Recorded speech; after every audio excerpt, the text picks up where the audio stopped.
Freddie Bennet had exactly $12 in his wallet and a 4-year-old daughter who believed he could buy her the moon. "Daddy, can we get the sparkly cupcake?" Ellie asked, her big brown eyes locking on the display behind the glass at the cafe counter. Freddie crouched down beside her, brushing a loose strand of hair from her forehead. "How about we get the chocolate chip cookie and split it? That way we can both have a treat."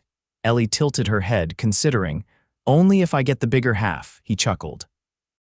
"Deal?" They sat at the corner table by the window, the one with the wobbly leg and the view of the street where people passed in expensive coats and shoes that didn't have holes like his. Freddie handed Ellie her bigger half and watched her content expression as she munched away. Cookie crumbs stuck to her cheeks. This was the highlight of his week, an hour at the cafe after walking Ellie home from preschool.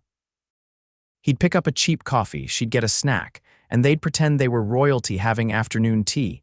He didn't notice the woman at the table across from them until Ellie waved. "Hi," Ellie chirped, grinning, chocolate smudged on her lip. The woman turned, startled, then smiled. "Well, hello." She was dressed in a sleek navy blazer, her dark hair pulled into a low bun. She looked like she walked out of a magazine ad for power and poise. She had a tablet open, a latte untouched beside it, and a phone on silent flashing with unread messages. "Sorry about her," Freddie said quickly, wiping Ellie's face. "She thinks everyone's her friend." "I don't mind," the woman said, her gaze softening. "I could use a friend today." Ellie slid off her chair and wandered over. "Do you like unicorns?" The woman blinked at the sudden question, then laughed. "I do. They're very magical." Freddie stood to pull Ellie back, but the woman waved a hand. "It's really okay," she said, turning her tablet off. "I've been staring at charts all day." Unicorns sound like a much better topic. Freddie hesitated, then sat back down when Ellie climbed into the empty seat across from the woman and started telling her about the unicorn storybook they'd read last night. He watched, half embarrassed, half charmed as his daughter chatted away. "You two come here often?" the woman asked, glancing over at Freddie.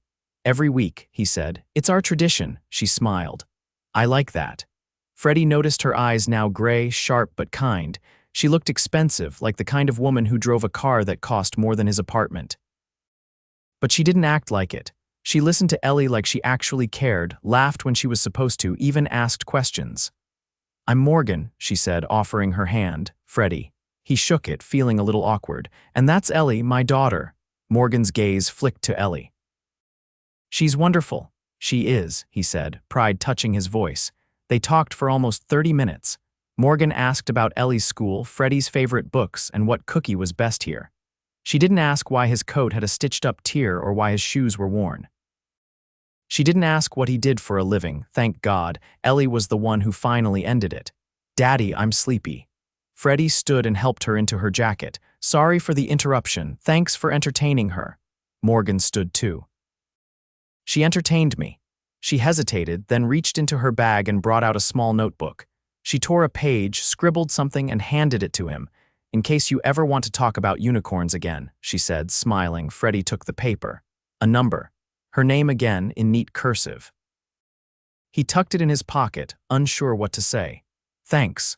Morgan watched as he walked out with Ellie, her tiny hand in his. She didn't know why she'd given him her number. She never did that.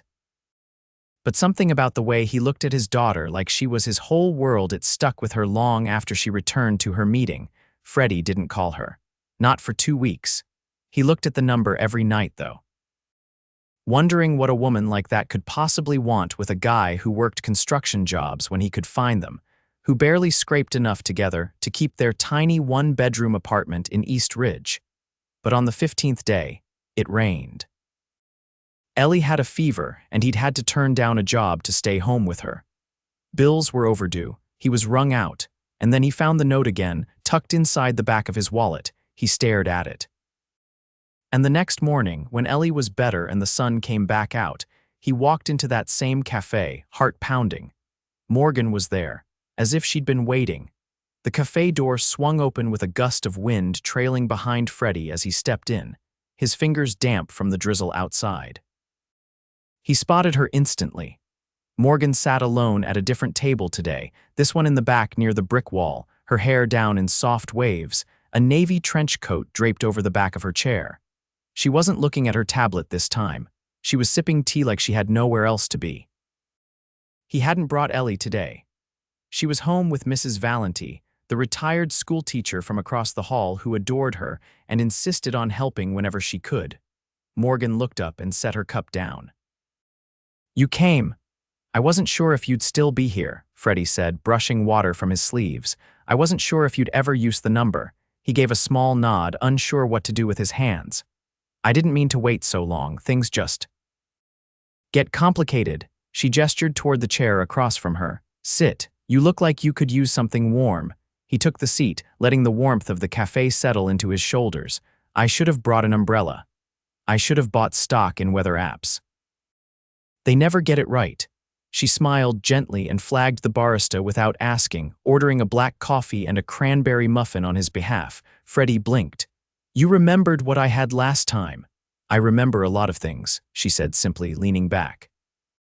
The coffee came fast, the muffin warm. He hesitated before picking at it. "You look tired," she said after a moment. "Long week." He sipped the coffee carefully, but Ellie's feeling better. "That helps." Morgan watched him for a beat. "You're a good father." "That's rare." Freddie didn't answer right away. He looked down at the muffin, then back at her. "Most days I feel like I'm just holding things together with duct tape and luck." "Then you're doing better than most." She rested her chin on her hand. "I meant what I said, your daughter's special." "But so are you." He shifted, uncomfortable with the praise. "You don't even know me." "I know a man who keeps his promises to a little girl," she said quietly. "I know someone who gives away half a cookie without hesitation. That tells me more than a resume ever could." Freddie stared at her. "Is that what you do? Read people like reports?" "Not usually. I'm better with numbers than faces, but you're hard to miss." He ran a hand through his damp hair. "You're not what I expected either." Morgan arched an eyebrow. "What did you expect?" "I don't know." "Someone who'd be bored 5 minutes into a conversation with me. You don't exactly blend in." She laughed, not offended. "I'm used to that. Most people assume I'm either a lawyer or a politician." "What are you?" She didn't answer right away. Instead, she leaned forward slightly. "Let's say I make a lot of decisions during the day. Most of them involve people who forget how to be human."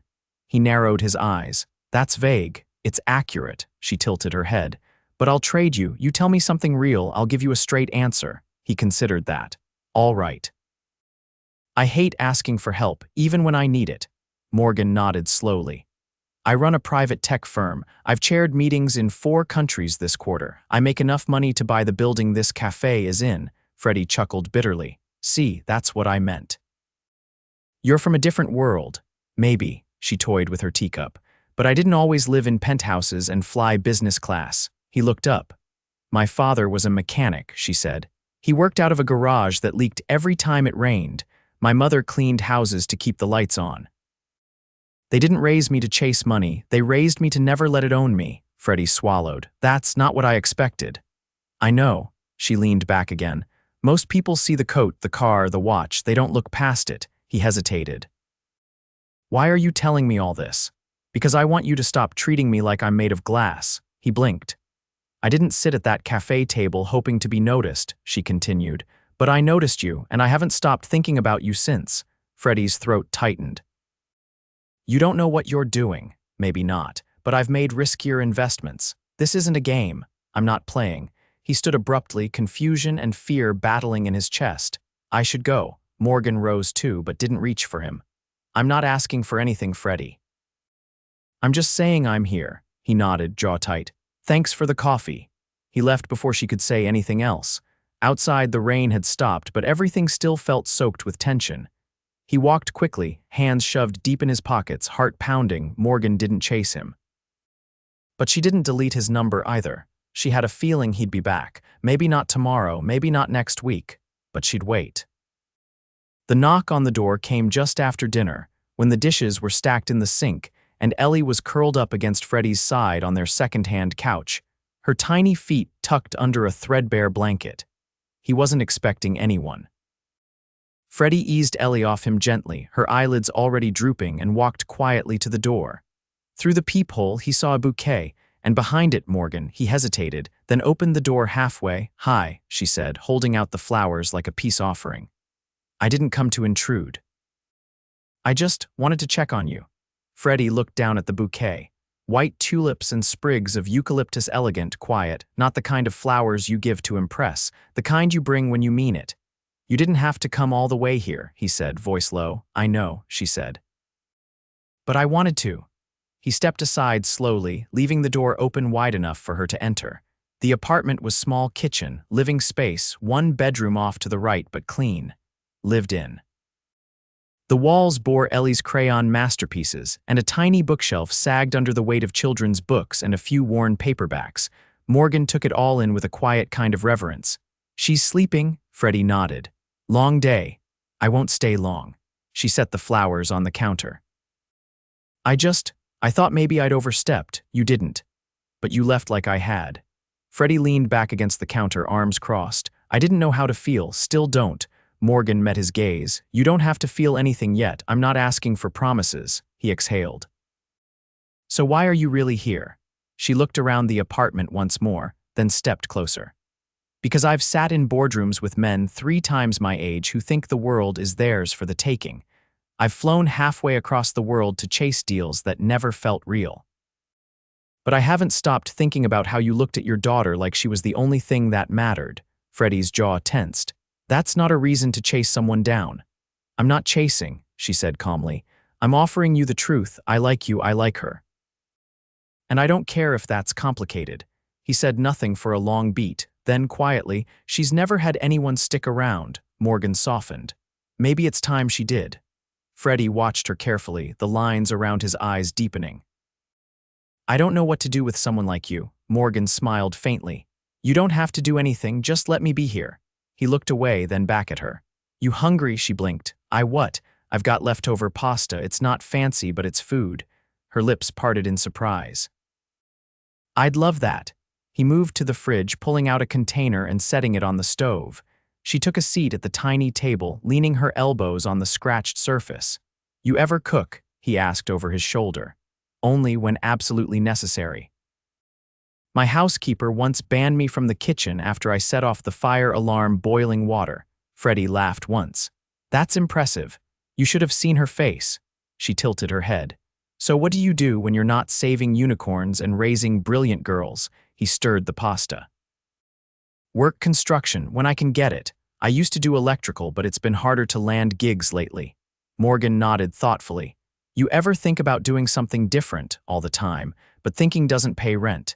She said nothing, but he felt the weight of her gaze on his back. He turned and met it. You want to help me, I get it, but I don't want to be charity. I don't do charity, he arched a brow. I do investments, she said, her voice low, steady, and I don't put my time into anything that isn't worth it. He plated the pasta and handed her a fork. Then you're taking a gamble. Morgan took a bite, chewed thoughtfully, and gave him a look of mock seriousness. If this is your idea of a gamble, I'm all in. They ate in quiet companionship, no music, just the soft hum of the fridge and the occasional creak of the old floorboards. Afterward, she helped him rinse the plates. She rolled up the sleeves of her cream blouse without complaint, laughing when the faucet sprayed a little too high. He watched her from the corner of his eye. This woman, who wore tailored clothes and likely sat in meetings with people whose watches cost more than his car, was scrubbing dishes in his kitchen like it was the most natural thing in the world. He didn't understand her, but he didn't want her to leave either. Ellie would have loved you tonight, he said softly. Morgan dried her hands and looked at him. Then maybe I'll come back tomorrow, if that's all right. He hesitated, then nodded once. She smiled, grabbed her coat, and headed for the door. Just before she stepped out, she turned. I'm not going anywhere, Freddie. He didn't answer. But long after she was gone, he stood at the door, holding the tulips in one hand, the faint scent of eucalyptus clinging to his fingers. The elevator doors glided open to reveal a marble-floored lobby bathed in soft amber light. Freddie held Ellie's hand tightly, her glittery backpack bouncing against her back as she skipped forward, completely at ease in a place that reeked of old money and newer power. Is this a castle? She whispered, her voice echoing faintly. Freddie bent down. Something like that. Stay close. He still couldn't believe they were here, that Morgan had sent a car, an actual Blacktown car with a driver who knew both their names, to pick them up from their apartment. She'd said it was just dinner, a small thing, nothing formal, but nothing about this place was small. A man in a navy vest guided them through a private corridor lined with floor-to-ceiling glass, the skyline spread out in glittering shards beyond. At the end, a door opened into a private dining room. Morgan stood beside a long table set for three, wearing a slate gray wrap dress and no shoes, her heels discarded near the windows.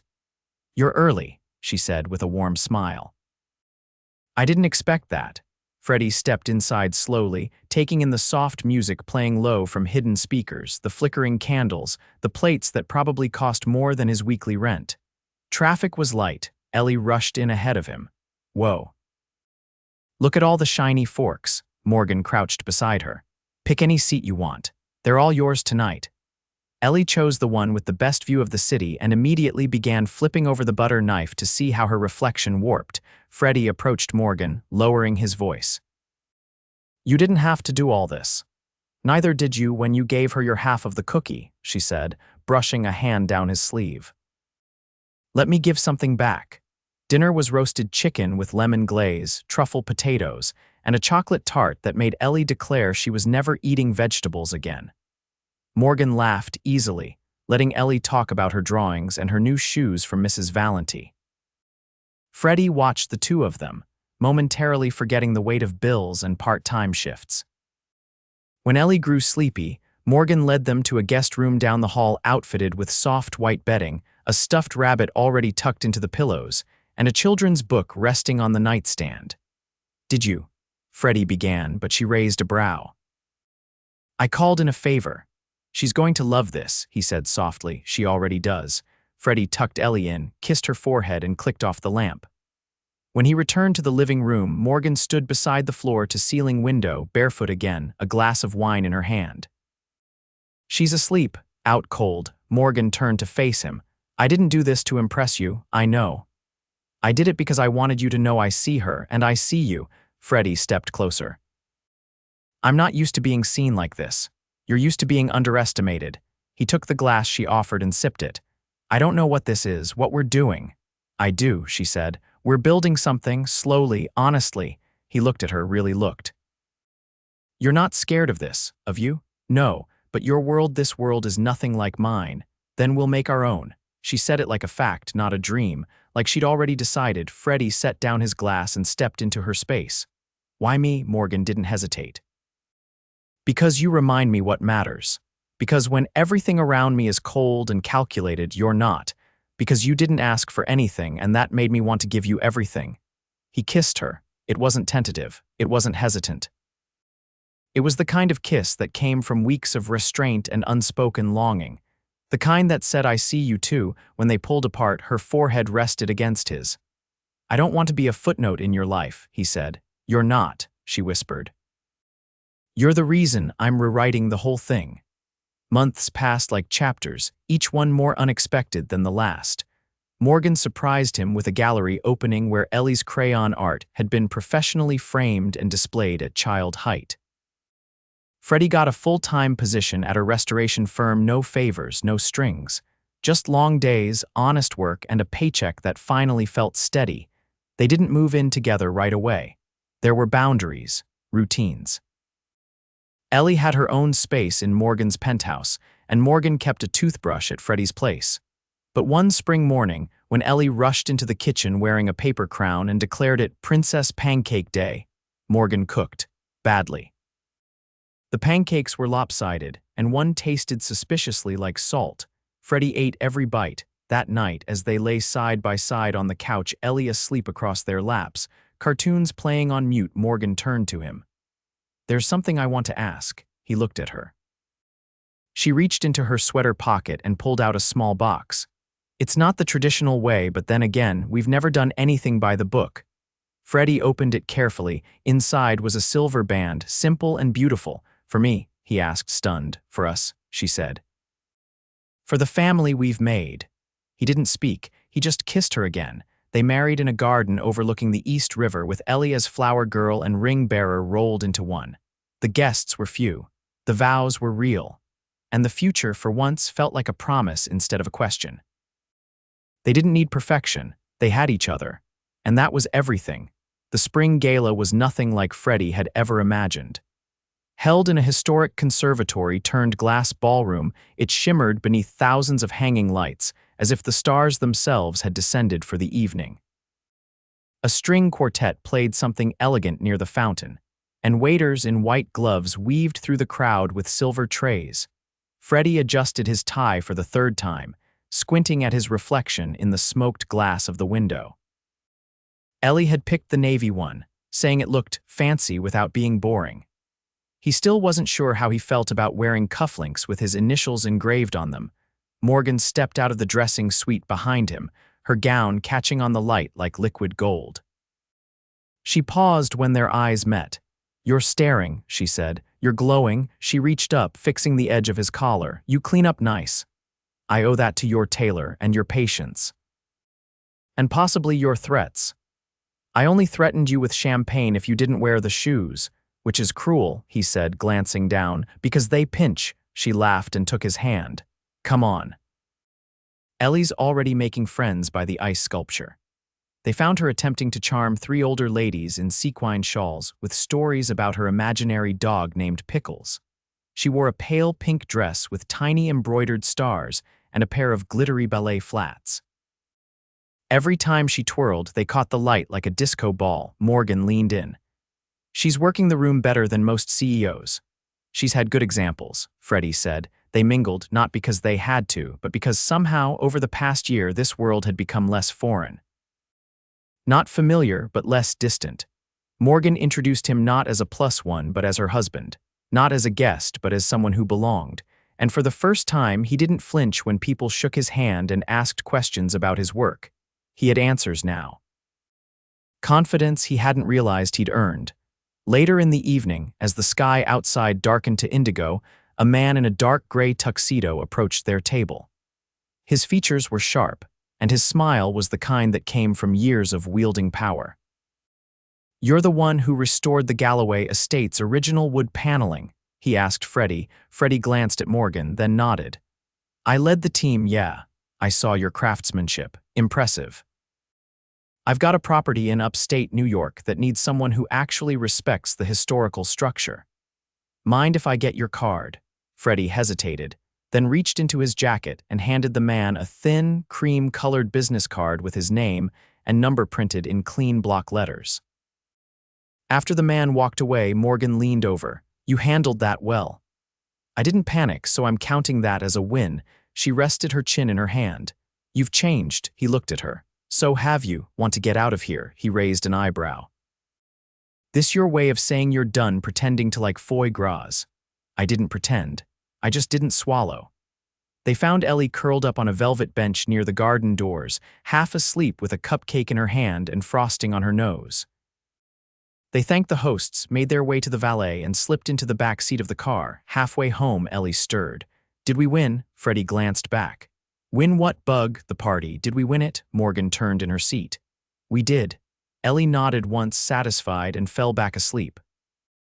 Later, when the city lights faded into the quiet of their neighborhood, and Ellie was tucked into bed with her stuffed rabbit under one arm and a crown of paper flowers on her nightstand, Morgan walked onto the balcony with Freddie barefoot, holding 2 mugs of tea.